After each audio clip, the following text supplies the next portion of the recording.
What a gorgeous morning. Absolutely fantastic.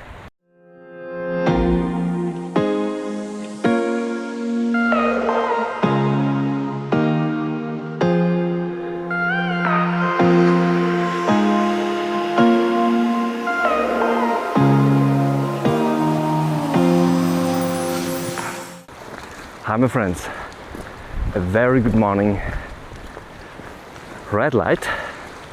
This can only mean sunrise photography. Now it could also mean astrophotography, but obviously it's a little bit too bright already for astrophotography.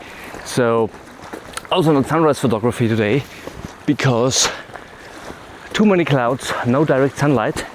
But that's not the problem. I didn't plan to take a sunrise shot today. For that I were also a little bit too late, to be honest, but that's not the plan. And it's really a special day for me today, because I'm working already for more years on a photo, on a telephoto, but absolutely difficult because I need so many things coming together, and the chance to get this photo, to be honest, is really low. And this is also one of the reasons I wanted to go out today, because it makes really fun.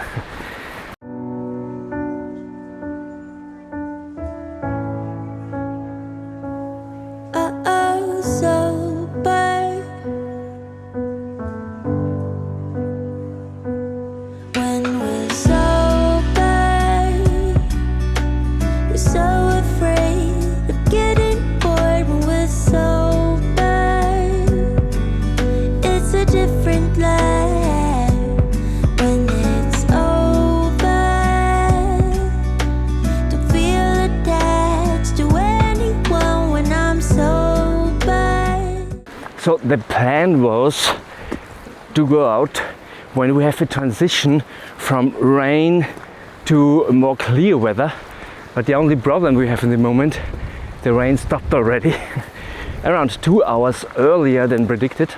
But this happens so many times that the prediction comes earlier or a little bit later.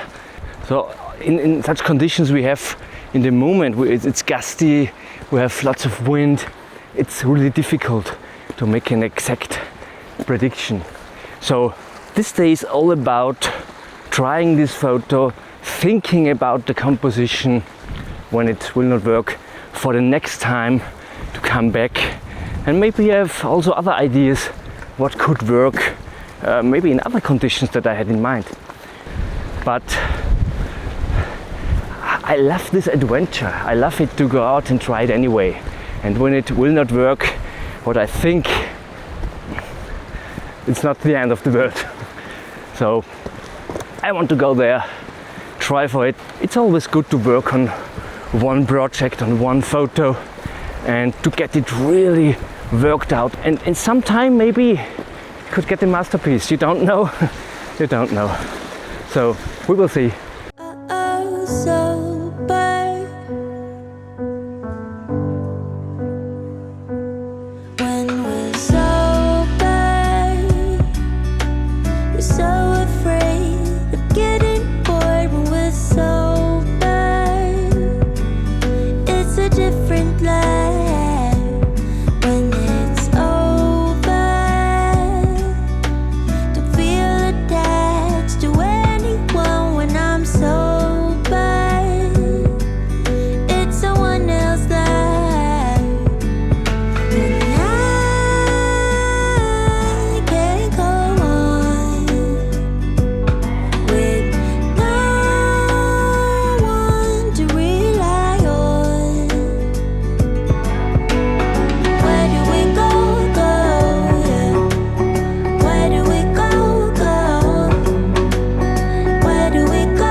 So I found the composition now.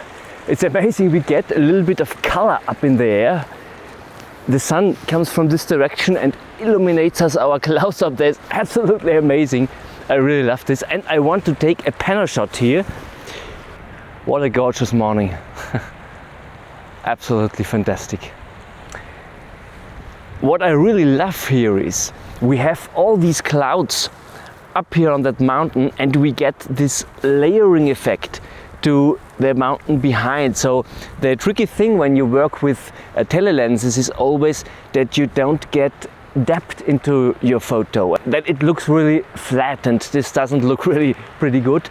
But when you have anything between your subjects or between the elements, then you get a feeling of depth, and this is what really adds to your photo then. So when you're out and want to take a photograph with your tele lens, always look for something what isolates a subject or an element from another, that you get this feeling of depth. So important for panel shots is that you go in manual mode, that you don't have a difference between your exposures and also your white balance.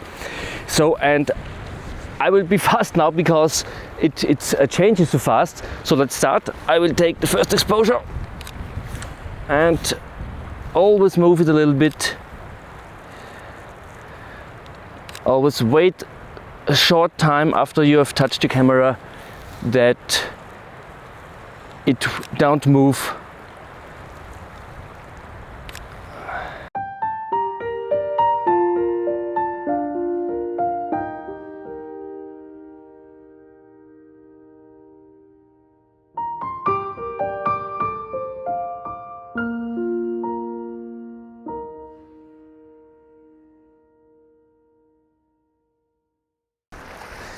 So now I found another composition. It's absolutely amazing. There is a really big mountain back there. It's a glacier about 3,000 meter high. It's much higher than the other mountains here, but it's so far away that it looks a tiny bit smaller. And we have a little gap back there, and it is nice framed through these clouds in the front. I'm not sure if you can see it from there. It's really far away, and there's a wide angle lens up on a DJI to film. But I have a telelens here on my camera, and there are also some light accents. It's absolutely amazing. So let's make the click.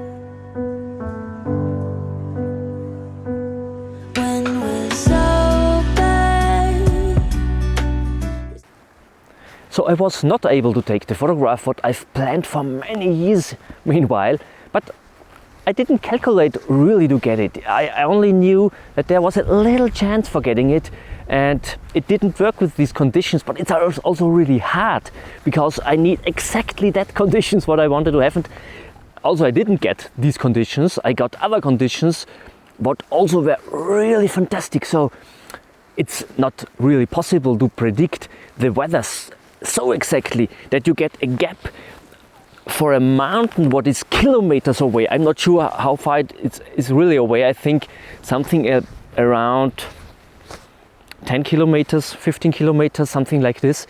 So it's really far, and when you have conditions with transition from bad weather to a good weather or other way, whatever, it's really difficult to predict exactly how the weather will be. So there are some cases where it's really easy possible to predict the weather, but in times of transitions it's absolutely hard.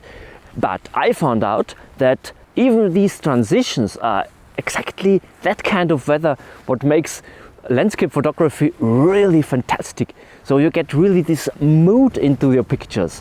It's absolutely amazing. So now I think I will scout the location a little bit, explore it, and maybe find other spots where I can come back to another time with other conditions, and maybe I will also take some test shots. So let's go. When we're sober, we're so afraid of getting bored. When we're sober,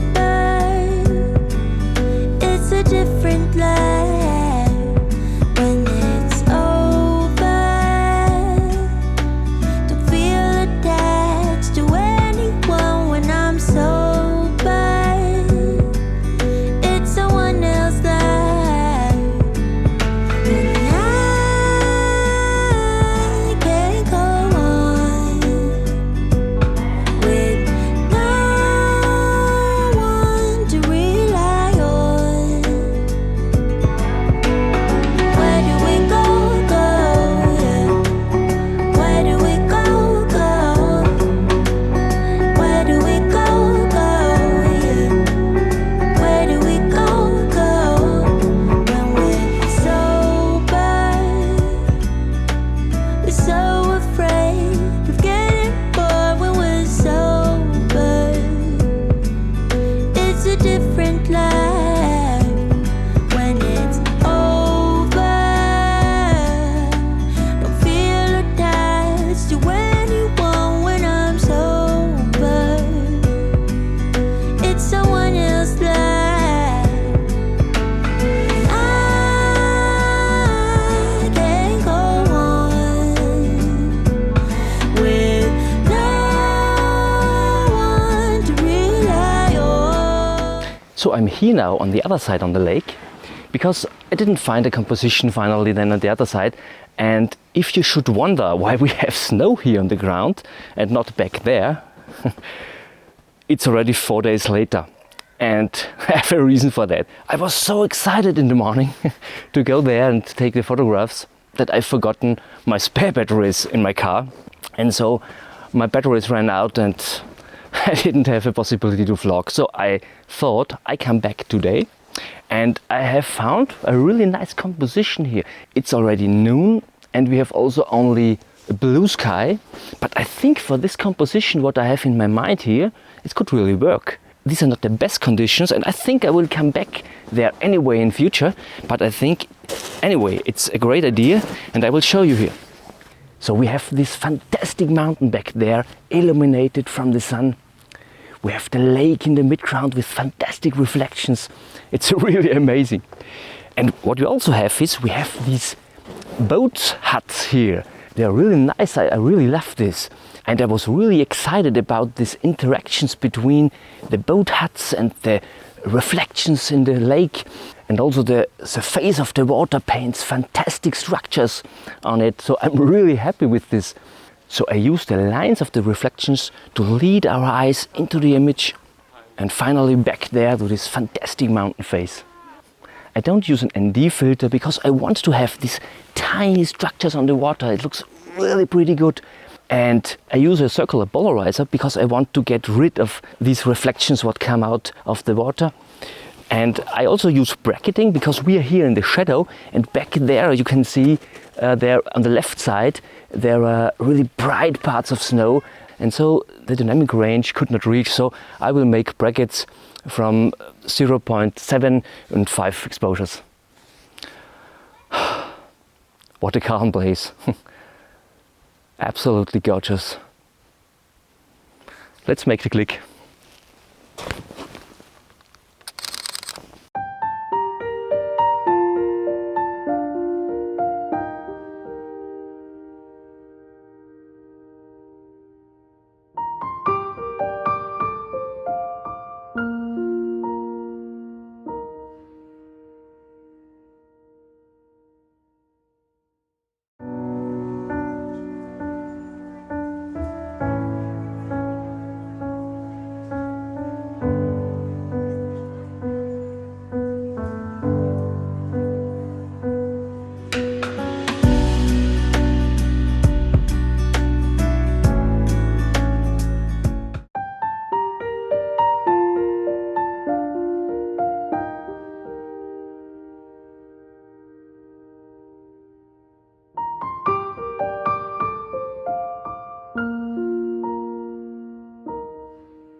So I think it's always a good idea to come back, tweak a little bit about the compositions. Also when you have forgotten anything in your car or at home or wherever, come back, try it again. Maybe you find some nice compositions, nice opportunities. You don't know, it's always a good idea to come back and tweak about your photographs. So I hope you enjoyed this video. If yes, please give it a thumbs up and subscribe to my channel if you didn't have already. Share this video with your friends, maybe on Facebook, Instagram, wherever. I'm really happy about. So thank you so much for watching. I'll see you next time. Bye.